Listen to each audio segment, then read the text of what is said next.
TISA enables it firstly by your Mode 1 commitments in a whole range of services. Yeah? By the technological neutrality commitments, especially if, as Uber is actually arguing now, we are not a transport company, we are a computer company. Yeah? The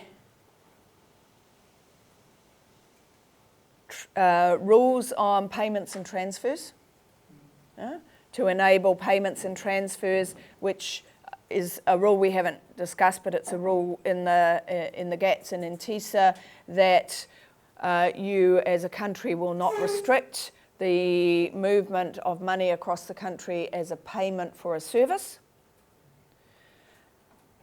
And in the footnote to the market access provisions, it says any Mode 1 commitment you have made, you won't restrict the movement of capital across the border. And if you are looking at the payments of royalties and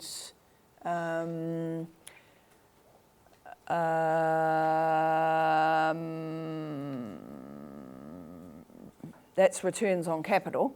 That's returns on capital. Yeah, you've got a whole web of ways that are going to make it difficult to disrupt the money flows. Yeah. No, I mean, is it stronger than in GATS? I mean, they already have that in GATS. Oh yes, it is because you've got a much greater level of commitments. Yeah. You've also got in your negative list national treatment requirements in terms of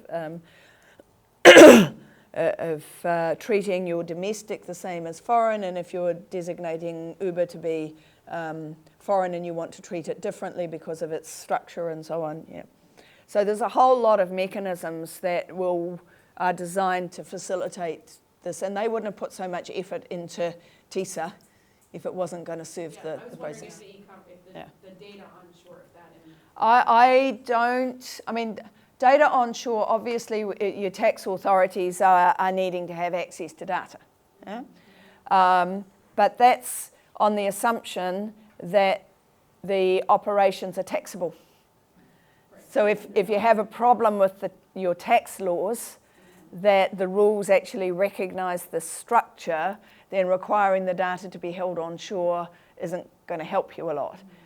But if you were to try to change, as I think countries are going to try to do, your tax rules in relation to transnational corporations and kinds of transfer pricing and so on that we've got happening here, then you're going to have the data issues.